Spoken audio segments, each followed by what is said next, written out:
Hi friends, இன்றைக்கி வந்து சனிக்கிழமை. என் மகனுக்கு இன்றைக்கி வந்து ஆஃப் டே தாங்க. இன்றைக்கி வந்து விநாயகர் ஊர்வலம்னதுனால இன்றைக்கி வந்து ஆஃப் டே 2 மணிக்கே வந்துடுவாங்க ஸ்கூல்லேருந்து. அதனால் காலையில் டிஃபன் மட்டும் சாப்பிட்டு போயிட்டாங்க. ஸோ இன்றைக்கி எங்கள் ஊரில் வந்து கிளைமேட் வந்து இப்படி தாங்க இருக்குது. உங்கள் ஊர்லலாம் எப்படி இருக்குதுன்னு சொல்லி மறக்காமல் கமெண்ட் பாக்ஸில் கமெண்ட் பண்ணுங்கள். இன்றைக்கி ரொம்ப வெயிலும் இல்லை, அப்புறம் ரொம்ப மழை மாதிரியும் இல்லைங்க, நார்மலாக இருக்குது. ஸோ இன்றைக்கி வந்து எங்கள் வீட்டில் காலையில் வந்து பிரேக்ஃபாஸ்ட்டும் அப்புறம் மத்தியானம் லஞ்சும் என்ன பண்ணியிருக்கோங்கிறத இந்த வீடியோவில் பார்க்கலாம்.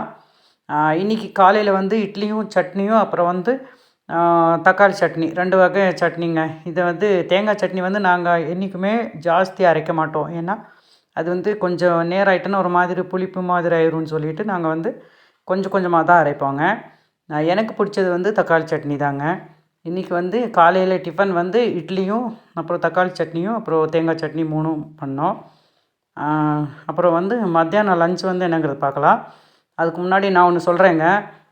நம்ம வந்து ஒருத்தருக்கு வந்து அட்வைஸ் பண்ணோன்னா அந்த அட்வைஸ்க்கு வந்து நம்ம வேல்யூ இருக்கணுங்க. அவங்க வந்து கேட்டு நடந்தால் தான் அந்த அட்வைஸ் பண்ணும்போது அந்த அட்வைஸுக்கே ஒரு வேல்யூ கிடைக்கும். நம்ம அட்வைஸ் வந்து கேட்காதவங்களுக்கு சொல்ல வேண்டாங்க. ஏன்னா அவங்களுக்கு வந்து நம்ம சொல்லி புரிய வைக்கவே முடியாது சிலருக்கு வந்து. அதனால் நம்ம என்ன ஒரு நல்ல ஒரு விஷயம் ஒருத்தருக்கு சொன்னால் கேட்குறவங்களா இருந்தால் சொல்லுங்கள். இல்லாட்டி அந்த அந்த அட்வைஸை வந்து நல்லா விஷயத்த வந்து சொல்லவே வேண்டாங்க. ஏன்னா அதை வந்து வேஸ்ட் பண்ண வேண்டாம். ஒரு நல்லா கேட்குறவங்களுக்கு சொன்னாலாவது அது நல்லபடியாக நடப்பாங்க. அதனால் நம்ம வார்த்தையை வந்து வேஸ்ட் பண்ணக்கூடாது, சரிங்களா? அதனால் இன்றைக்கி வந்து எங்கள் வீட்டில் காலையில் பிரேக்ஃபாஸ்ட் இதான் செஞ்சோங்க. உங்கள் வீட்டிலலாம் என்ன செஞ்சீங்கங்கிறத மறக்காமல் கமெண்ட் பாக்ஸில் கமெண்ட் பண்ணுங்கள். ஸோ இன்றைக்கி மத்தியானம் வந்து நாங்கள் தட்டைப்பயிறு குழம்புங்க. இது வந்து எங்கள் தாத்தாவோட ஃபேவரெட். எங்கள் தாத்தா இந்த மாதிரி குழம்பு செய்வாருங்க.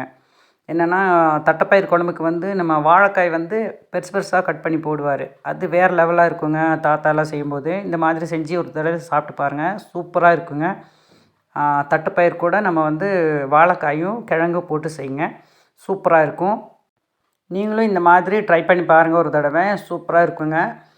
ஸோ எங்கள் வீட்டில் இன்றைக்கி வந்து மார்னிங் பிரேக்ஃபாஸ்ட்டும் அப்புறம் மத்தியானம் லஞ்ச் இப்படி தாங்க போச்சு. உங்கள் வீட்டிலலாம் என்ன செஞ்சீங்கங்கிறத மறக்காமல் கமெண்ட் பாக்ஸில் கமெண்ட் பண்ணுங்கள். தேங்க்ஸ் ஃபார் வாட்சிங். Thank you.